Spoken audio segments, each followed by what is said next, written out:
Sunday morning and I'm up.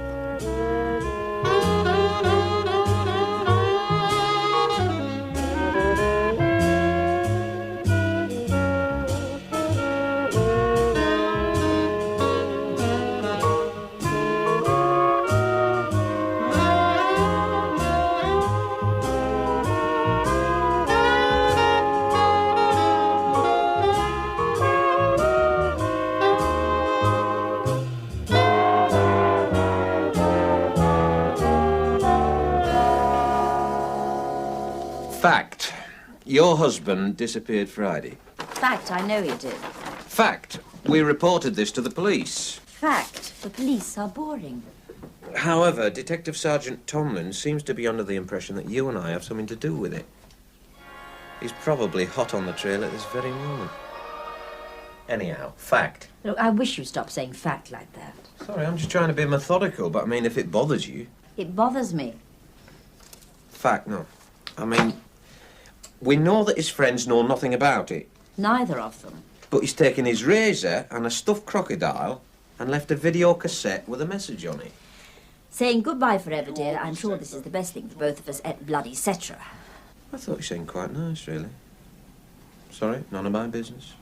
Fact, when you examined the cassette later on in the day... You just said fact. Well, it's a perfectly good word, but I go off it if somebody says it 37 times in 2 minutes. Yeah, like football commentators when they say scoreline when they mean score. I hate football. Yeah, well, that's probably because nobody's ever explained it to you properly. Jim explained it to me all the time for days on end. Anyway, I interrupted your fact. I've forgotten what it was now. Well, we were talking about the cassette of Jim talking. That's it. When I went back to look at the cassette, it wasn't him anymore. It was somebody else saying, lay off, fella in funny clothes. And they did something to your front door as well, didn't they? Oh, yeah. Yeah, it was rather neat. Very good job. So, I thought, if we put all the facts together... Do you mind? I haven't said it for a few minutes. go on. If we put them together in this file, look, I call it the Threadgold file. Now, by looking at all the facts, maybe we'll see a pattern. You know, work out what's happened. I see. Right, now then, one point at a time. Somebody has helped your husband disappear. Check? Check. Could have been his close friends, except he hasn't got any. Check? Check. So someone has helped him, how can we say, on a business footing. Check? Check. An organisation. And if there's an organisation, they might have helped other people disappear too. Check. Check. This might be the breakthrough we've been looking for, Watson. Robin. Robin? Well, I'd rather be Robin than Watson. Robin who? Robin nobody. Batman's Robin. Oh, him. Look, let's go back 3 squares and start again. No, I've cracked it. Excuse me, you've just spilt your information. Not only that, I've just made a decision. I think.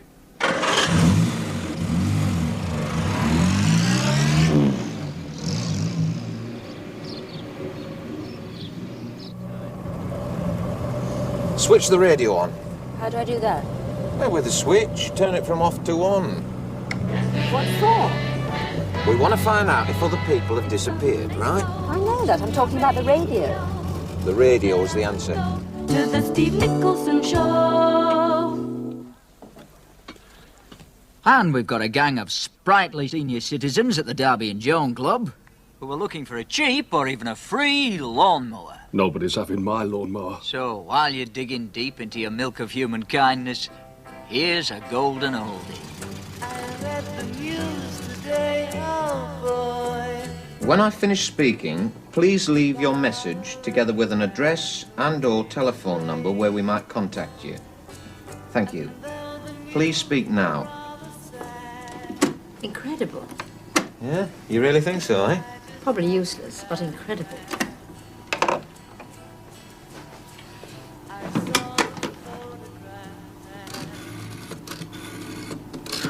Why should anybody want to talk to me on a Sunday morning? And who am I speaking to? Sir? Madam? He? She? It? Good morning. This is he speaking. And a very fine, resonant voice you have too, if I may say so, sir. Could I have your name, please? I'm sorry. I'm afraid I can't tell you my name for personal reasons. I'm sorry. The editor regrets we cannot accept anonymous contributions. Station policy, you see, sir. Look, supposing I tell you I'm from Alcoholics Anonymous. Are you? A very wonderful organisation that does really amazing work within the community. Is it something you wanted to say on behalf of Alcoholics Anonymous? I've got nothing to do with Alcoholics Anonymous. But it's something rather similar. I'm speaking on behalf of Disappearances Anonymous. Disappearances Anonymous? Yeah, well, we look after friends and relatives of people who've gone missing. Missing husbands, wives, sons, daughters, anything of that kind. But excluding animals. And, we try to find the people who are missing. I'm sorry, who are all these people? Well, that's just the point, you see. We don't know who they are. We know that some people disappear. That is to say, they leave home without leaving word. This programme's called Swaparama. What would you like to exchange? Well, we want to exchange help and guidance, information about people who might or might not have disappeared without trace. Whether the police are too busy, you see. And so, if anybody has lost anybody and wants help in on how to recover them, well, if they'd ring Disappearances Anonymous at 524-748. I'll just repeat that. That's Disappearances Anonymous at 524-748. Look, do you or do you not want to give the old age pensioners a lawnmower? I'd be delighted. That's really wonderful. Except I haven't got one. I live in a flat. I'll have to cut you short, sir. We have other callers on the line. And besides, it's time for another golden oldie. Yeah, all right. Well, I'll just repeat that telephone number. It's... I hadn't finished. Well, he didn't know what the hell was going on. It was clear enough to me. I'm delighted to hear it. I didn't even tell him about the 24-hour answering service. 24-hour answering service. This! Well, couldn't you just sit here and answer the telephone when it rings? No, not if we're off to the pub for some breakfast. Don't you mean lunch?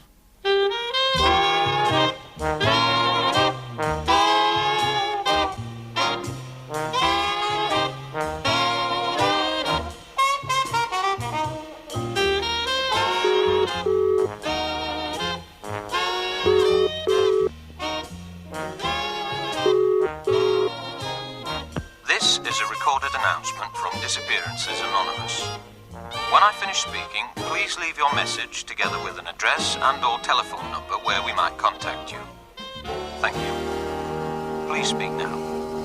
I think I've lost my husband. My name is Perry. My telephone number is 96524. And I live at the vicarage, St. Mark's Church, just off the city road. You see, he was a vicar. The vicar. He is the vicar. Can you help me? I think I need help. That's great. That's easily the best one yet. Why so happy? The woman sounds in a shocking state. Yeah, but it fits the pattern, doesn't it? Well, none of the others do. Look at them. First, a fella saying, knock it off, letter follows. Sounds like the man on the cassette. The one that fixed your door. Yeah, could be. Then a heavy breather. Then some joker ringing up about losing his duck-billed platypus. He couldn't survive in this climate. Next, the heavy breather again. And then the vicar's wife. And that's the one we talk to. Well, she's obviously the only one we can take seriously.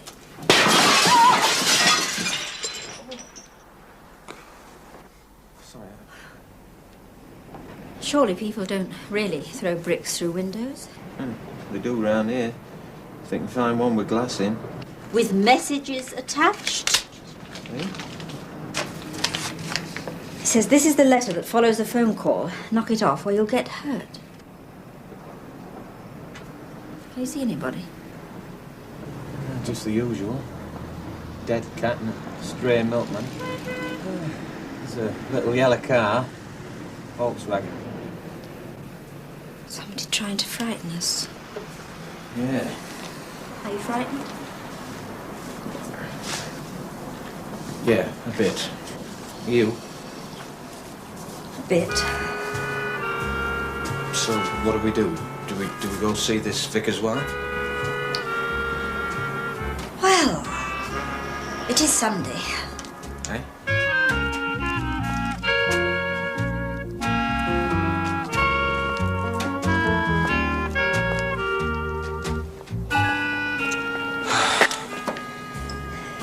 You got a pump?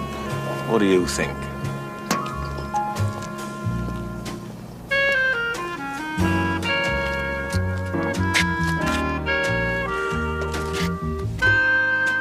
Oh, come on, God. Are you on our side or not? Could have been worse. What do you mean? Well, at least they haven't been shot at.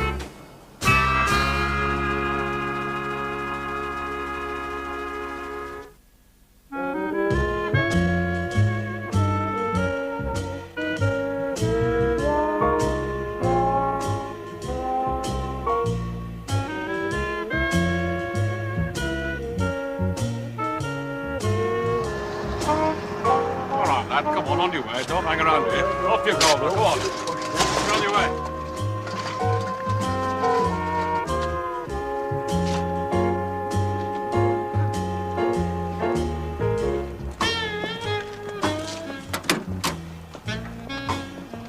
What a apt little coincidence.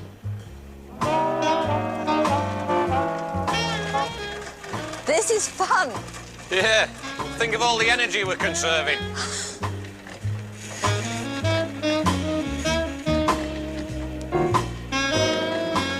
I think it's next on the right. Oh. Is that it? That's it. Up all those steps. Will they be all right here? Yeah, of course it will. Who's going to nick these? We did. No, we didn't. We borrowed them. I've told you, I've talked to them. They're a commune, and they don't believe in property. Everything should belong to everybody, so they say. I've asked them. I'll believe you. And when did you last see your bicycles? When did you last see your husband, Mrs. Perry? A week ago, Last Sunday. just after the evening service. I see. Well, how have you managed today, then? I'm sorry? Well, it's a sort of a working day, isn't it? Sundays. I mean, how have you been coping with the services and things? There is only the evening service. I'll tell them my husband is ill. Only about 6 people come in any case. What about Sunday school? Do you still have Sunday school? Oh, yes, that is to say, I cancelled the Sunday school today. What, told the children your husband was ill? No, What did you tell them? my husband doesn't take the Sunday school. So what's the problem? Miss Phillips takes the Sunday school. This Miss Phillips, she wouldn't by any chance have disappeared as well. Yes, Last Sunday? just after the evening service. Just popping round to Stephanie's to have a word about the garden party. Have you had any word from him since he left? You know, phone calls or video cassettes? Donkeys on the beach at Scarborough. I beg your pardon? Donkeys on the beach at Scarborough. You heard what Mrs. Perry said. I'm very sorry, my dear, but I'm sure this is the best thing for both of us. A fresh start with a new life. I've looked after all the money side and things like that. Hope all goes well with you. Love. Same old story. Is it? Mine cleared off last Friday. Really? Oh. Damn these Christians. May I see?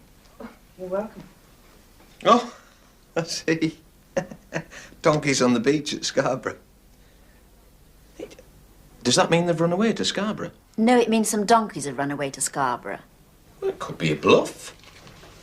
They might be in Blackpool, say. Why do you want to damn the Christians? Skegness.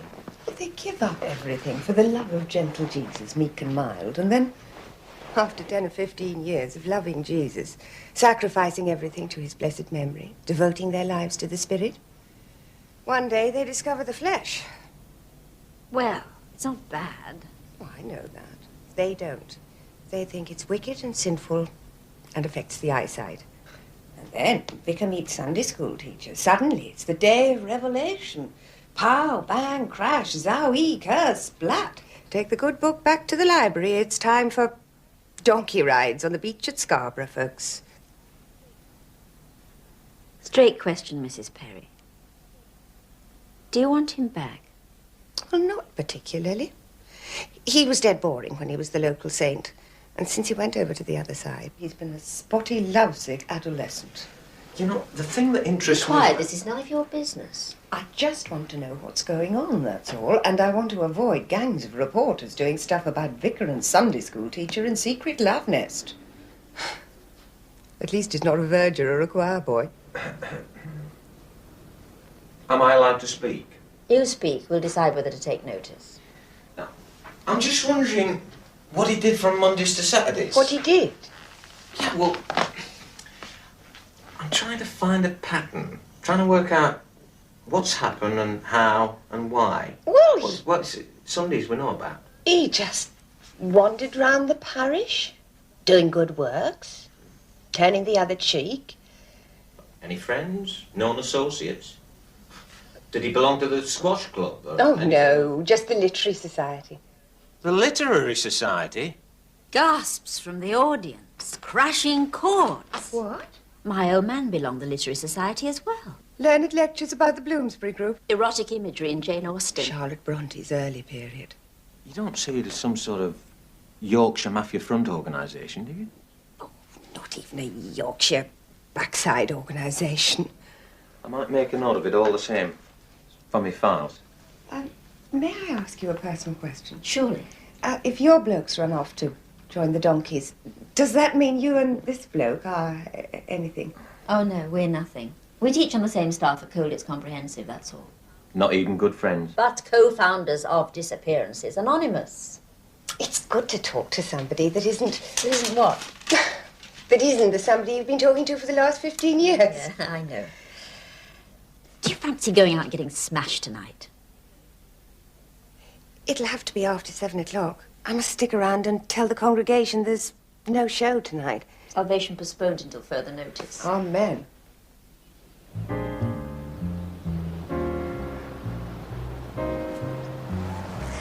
I like her. Damn. Who are you damning, the Christians? We should have asked to borrow a photograph of the vicar and this Miss Phillips. For the files? Well, so we know who we're looking for. Well, that solves one problem. We can ask to see photographs of her husband and his girlfriend when we go back and ask her for the lift. The sods! The mysterious hooded Mr. X. Yeah, very neatly done, isn't it? It's like the tyres and my front door. A villain with O-levels. Well, they do all levels in prison, you know. Rehabilitation.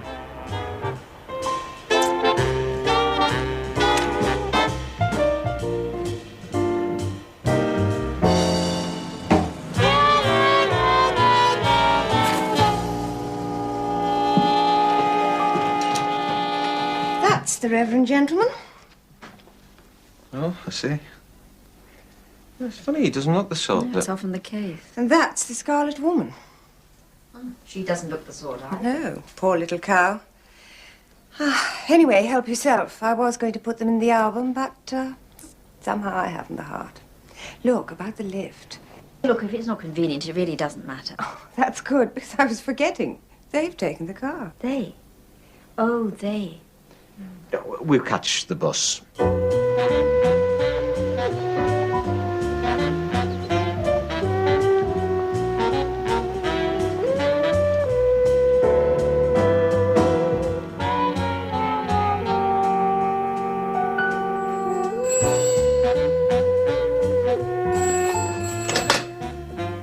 Hello? Hello, who's that? This is 96524. Who's that speaking? Oh, come on. You're not even breathing heavily.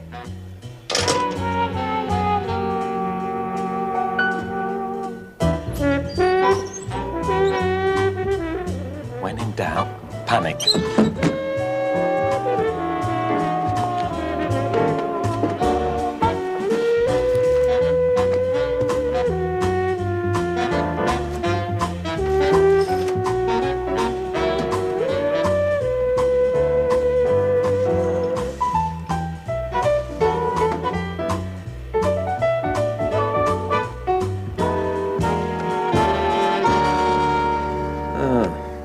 Come in. Can I come in? Thank you. You know, I thought you might be looking for something. Well, in a way. Have you got time for a little chat?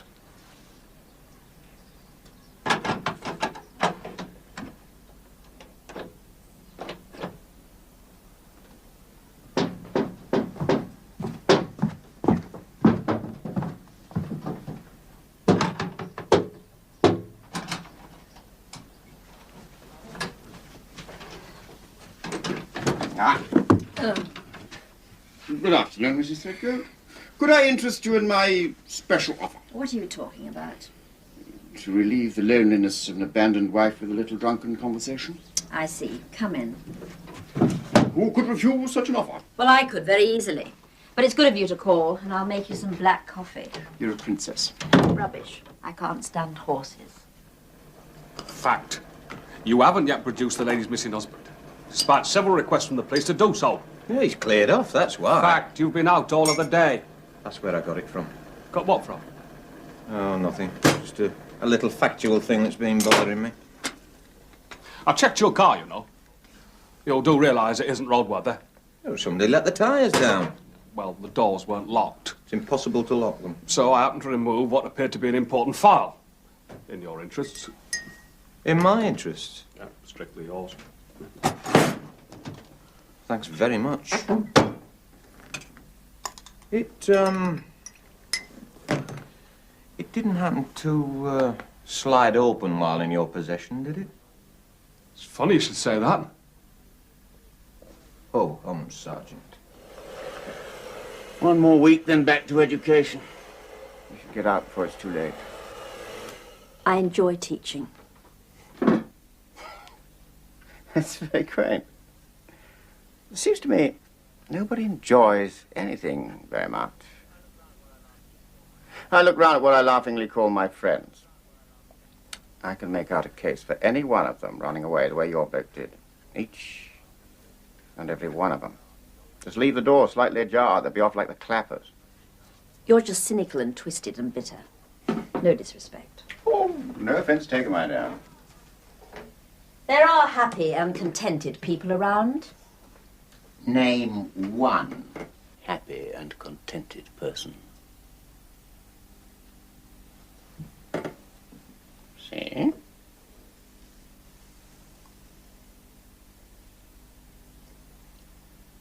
Your hair looks very nice. I mean, it's a free country. Anyone can play detective if they like. It's not that exactly. But when I see pieces of paper like this, heading, murder possibilities, well, I read on. If Jim was murdered, we must consider how it was done. Possibilities include A, shooting, B, poisoning, C, drowning, D, strangulation, E, blunt instrument, F, stabbing, G, impact by vehicle. What's impact by vehicle? Getting clobbered by a truck. Have you got a truck? No, No, but you got a car. it isn't roadworthy. But I'm right to be suspicious when I read stuff like this. No, look, I'm sorry. You're wrong to be suspicious when you see stuff like that. It's just idle speculation. You're a school teacher, aren't you? Yeah. Well, wouldn't you be better employed marking homework or something? I teach woodwork. Fill this place up with standard lamps, there'll be no room left for me to mark 'em. And what about disappearances anonymous? About what? That was you, wasn't it? Your telephone number. Did you check? Oh, I checked. Are you the heavy breather? Let me help you dry your hair. It's dry. I've often been complimented on the softness of my hands. Call at your office and examine signed letters from satisfied customers. No, Mrs. Threadgold, listen to me. If I said to you, I'm sick of my life, sick unto death, I think I shall run away from it all. Would you come with me? If you said that to me, Mr. Meagan, Yes, and I'd rather you didn't, but if you did, if I did. I'd probably kick you in the ghoulies. Saved by the bell, chaps. And no more daft detective games. All right? All right. All right. And get that car fixed and road tested before you drive anywhere in it, all right? All right. All right. And no more irresponsible telephone calls to radio stations, all right? All right. Right. But you still want us to find the missing husband? All right? That's what you said yesterday. All right? All right. We didn't kill him. Honest. Did you steal a couple of bicycles? What, somebody lost some bicycles? Yeah. Neighbours of yours. Simulated human beings living in a commune. I'll give you a clue. What? St. Mark's Church, just off the city road. Do you know it? Yeah? Found some bicycles there. I had a tip-off. I'm not a bad detective, you know. Are you having a go at me? I'm not saying they're roadworthy, but that's where they are. St. Mark's? What's the name of the vicar? Perry. All right?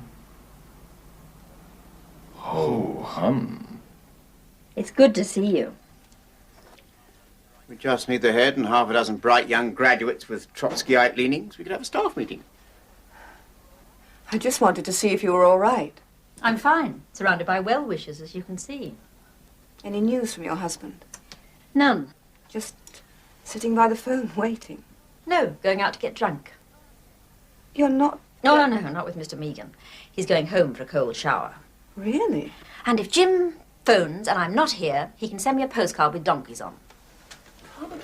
No, sorry, it's all part of Inspector Keaton's investigations. You're going out drinking with him, aren't you? No, going with the vicar's wife. Of course. Who else? Lovely woman. Now, if you'll both excuse me, I think I'll go and change.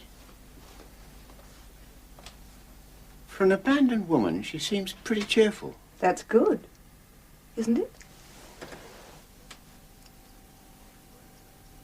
If I was a whale, perhaps you'd save me.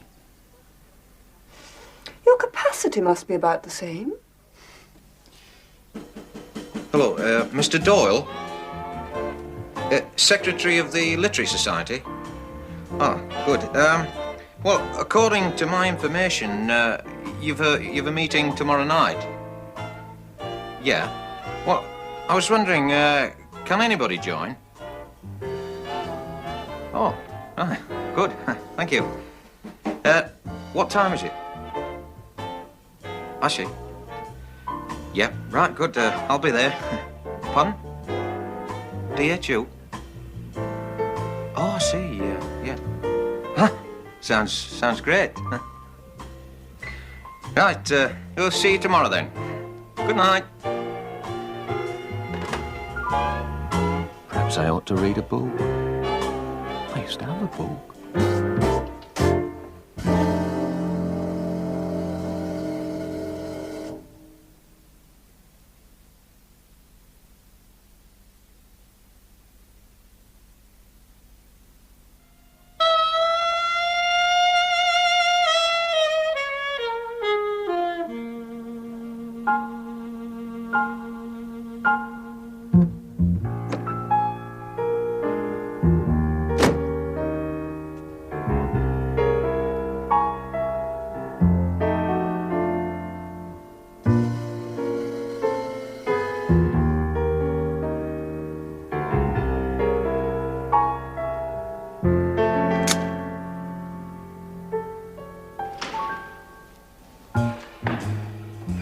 The Institute was founded by a Victorian benefactor in the 19th century to improve the minds of the citizens.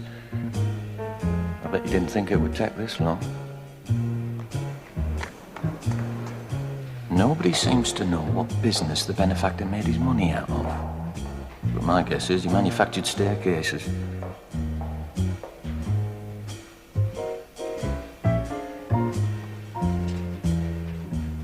You got the feeling that behind these doors ancient clerks were writing in dusty ledgers, or elders of the church were busily walling up nuns.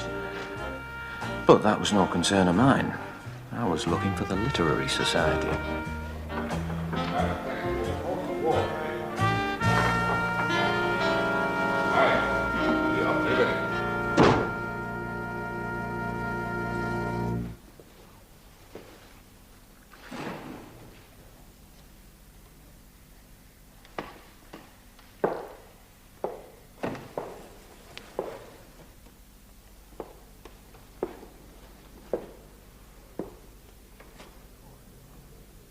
Doyle is my name.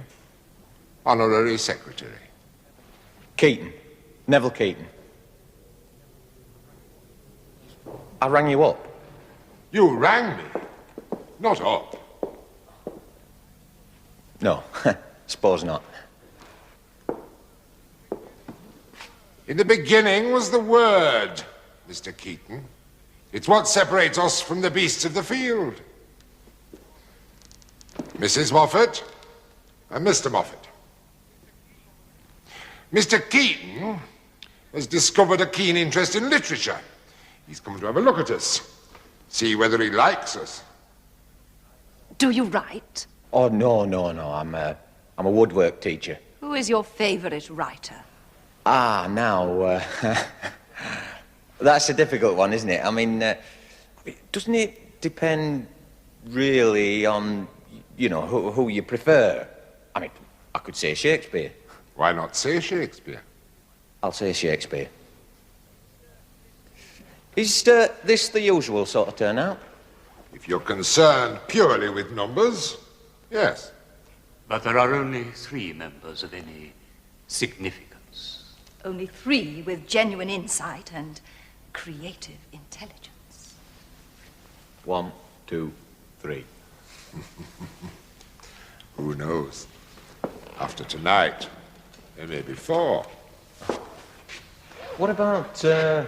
Threadgold and Mr. Perry? Mr. Threadgold? Mr. Perry? I thought they were members. Do you know them? I know their wives. Really? Slightly. Mr. Threadgold and Mr. Perry aren't here.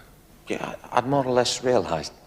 I have no interest whatsoever in people who do not attend a society to which they proclaim loyalty. We believe in loyalty in the society. Dedication. Truth. I drank too much last night. So did I. Want some more? Yes. Let's go somewhere we shouldn't. Good idea. Ladies and gentlemen, tonight we are privileged because we are to hear a talk by our good friend Leonard Moffat, who is going to speak about another good friend, D.H. Lawrence.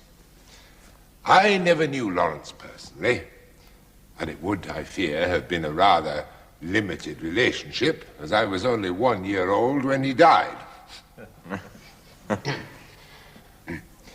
However, tonight I am sure that David Herbert Lawrence will live again. Mr. Moffat.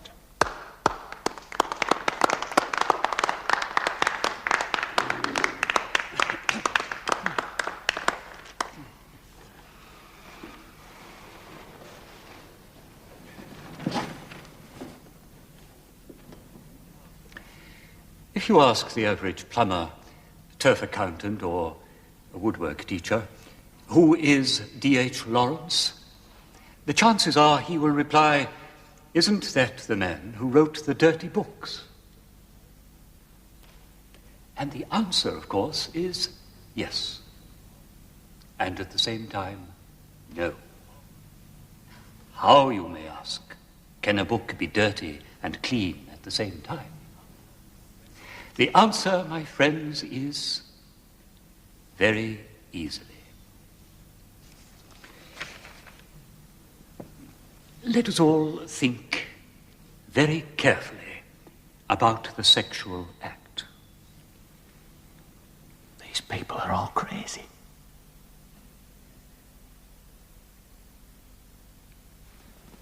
Unless they're all sane, in which case...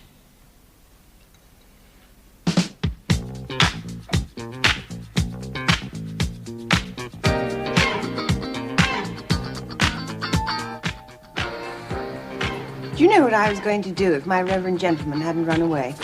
How many guesses? 3. Join a tennis club? No? Go on the game? No. Start embroidering a sampler? No. I was going to run away, take up my kids and walk. What kids? School holidays, I was grandparents in Scotland. Very hilly, Scotland. The thing about running away is that it should be done properly and tidily, with a note on the mantelpiece and an exchange of addresses between your solicitors. Right. It shouldn't be mysterious and messy. Do it in style. I can just remember having style.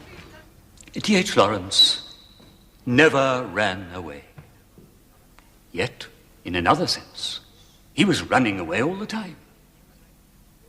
He was like no man who ever lived before or since, and at the same time, he was like every man who ever lived. He abused the English language like a docker and adorned it like an angel. He was repelled by the act of sex, and simultaneously he worshipped the act of sex. He sought to dominate the women in his life, and was equally dominated by the women in his life.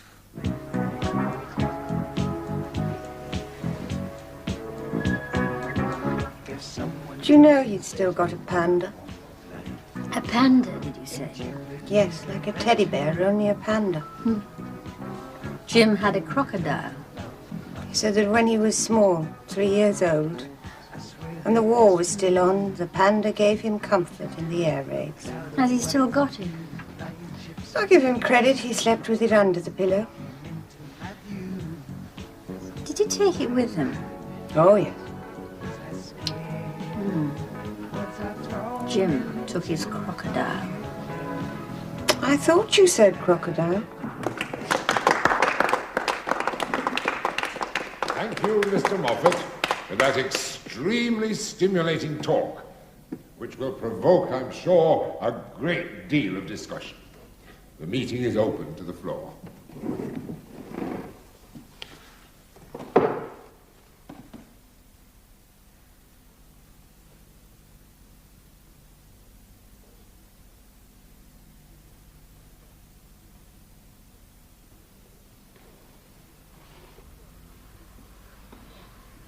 I'm sure Mr. Keaton's reactions would be most interesting. Yes, indeed. How does D.H. Lawrence appear to you? From the workbench, so to speak. Although, putting it another way, I think... Let me start again. I very much enjoyed what Mr. Moffat had to say, while at the same time not enjoying all of it. It seemed to me to be very good, yet simultaneously not all that good. And in conclusion, while we're on the subject of D.H. Lawrence, I think we should remember all the good work he did for the Arabs. Thank you, Mr. Keaton. Is there anybody else who wishes to contribute to the discussion?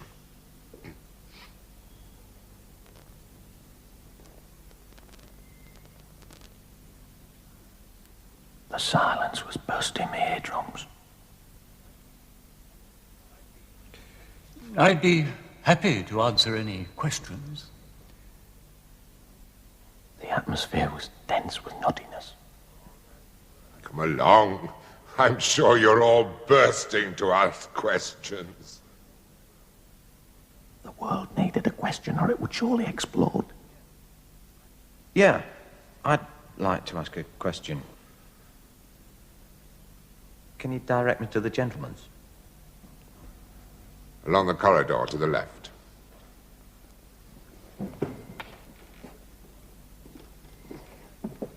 You'll find it's quite a long way. Good. Yet in another sense, bad.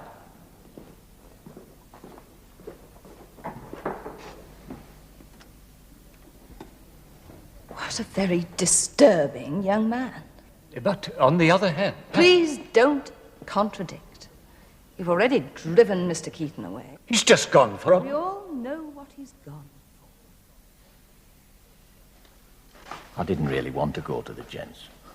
I was just looking for fresh air and sanity. Well, we all need to have ambition.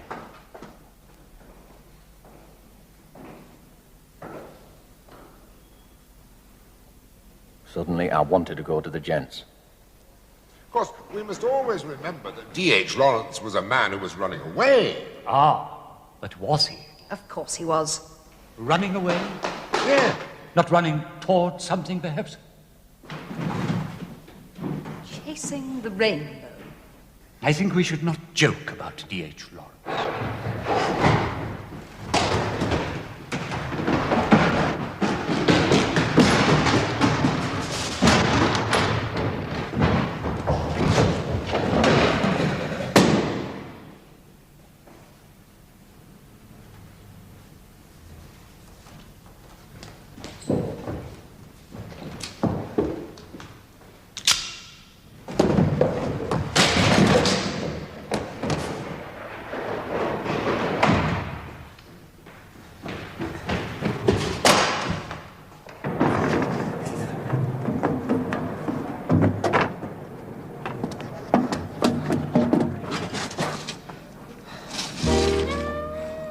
With 87 pounds, I was free.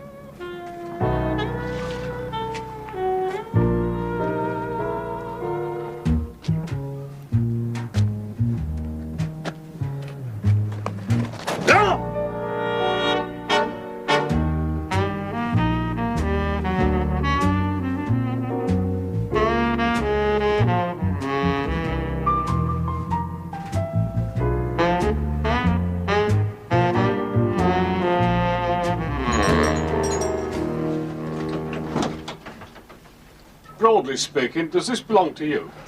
Broadly speaking, no. But he said he'd call round for a coffee after his meeting. What meeting might that be? The Literary Society talk on D.H. Lawrence. He wrote dirty books, didn't he? Yeah, at the same time, clean.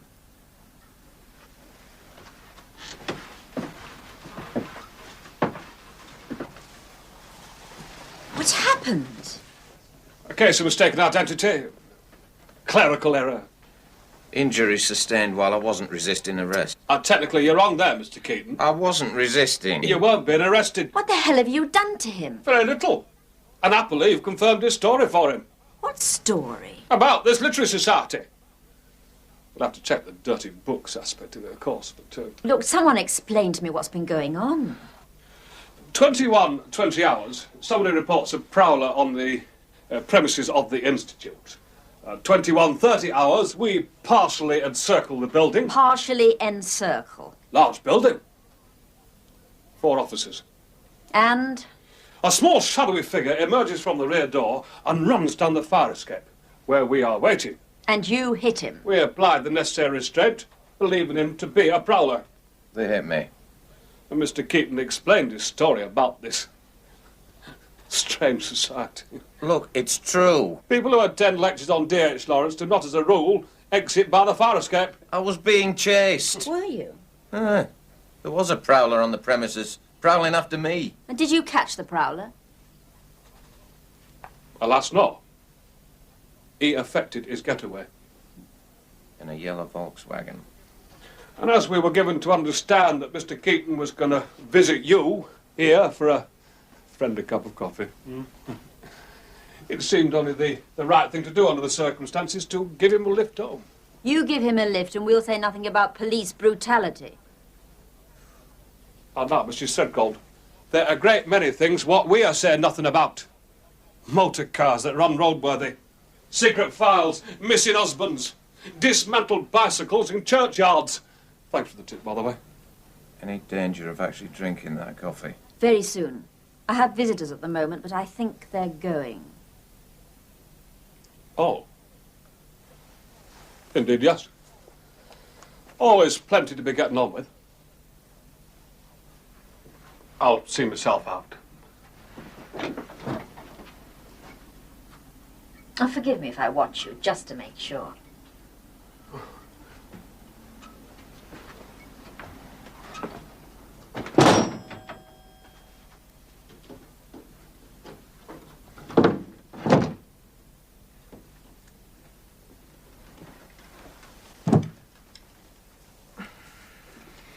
That eye really is nasty. Could I put something on it? No, look, it's all right.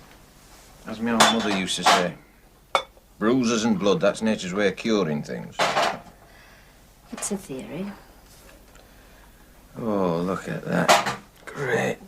So, look, you went round the vicar's, eh? Yes. She all right? Fine. We went out on the booze. The vicar? Was he crazy? Not medically so, as far as I know. And your Jim, was he crazy? Oh, no, he was very sane. That was the trouble. So deadly dull and ordinary, it wasn't true. But why all this concern with sanity? Well, it seems to be a necessary qualification of membership of the Literary Society. They're all a bit potty. Like who? Like Leonard and Frida Moffat, for a start. He's giving the talk, right? Oh, Herbert Doyle. Secretary and godfather. Doyle.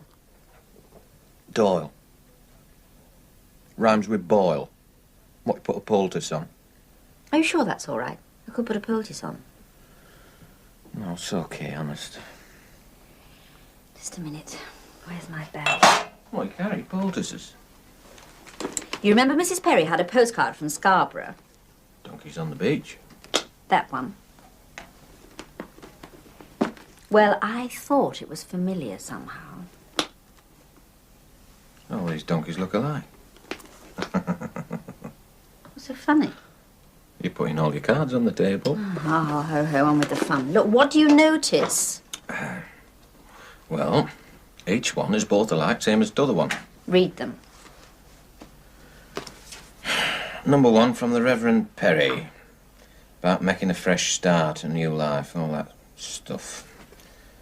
Number 2, having a wonderful time, wish you were here kind of thing. From Herbert Doyle. Herbert Doyle rhymes with Boyle. But it's addressed to you and your late husband, if you'll forgive the expression. Herbert Doyle has a caravan on the coast just south of Scarborough. Hey, these are clues, aren't they? I reckon. Fact, your husband and Mrs. Perry's husband were both in the Literary Society. Fact. The Literary Society is full of loonies, especially Herbert Doyle. Fact. Oh, look, let's stop saying fact. Sorry. We think there's an organisation helping these menopausal husbands to slink away. What, maybe they're slinking away to Herbert Doyle's caravan? Well, it could be a sort of transit camp. You know, stay there until they move on to South America or a deserted island off the west coast of Scotland. That's terrific. Right, fancy a trip to the seaside tomorrow? Buckets and spades. Candy floss. Whelks. Saucy postcards. Seaside tomorrow. That's if me and my motor car well enough to travel. Oh, it really does look nasty. I could put a steak on it. Have you got any? No, I've got some bacon and a tin of corned beef. Kiss it better.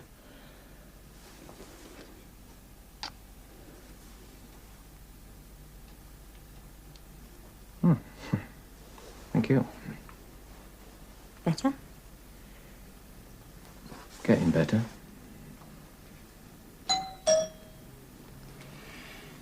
Second post. It's always late.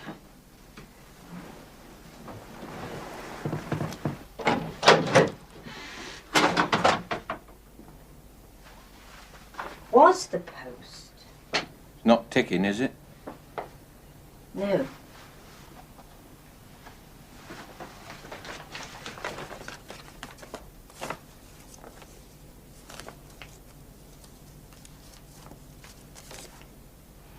Was it a threatening message? If you want to get hurt, you're going the right way about it.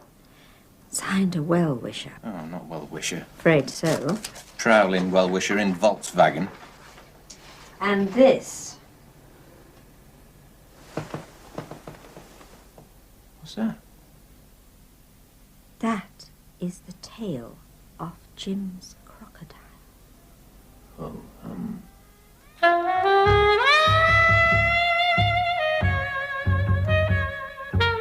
I could use some sea air. me Bruce feels better already.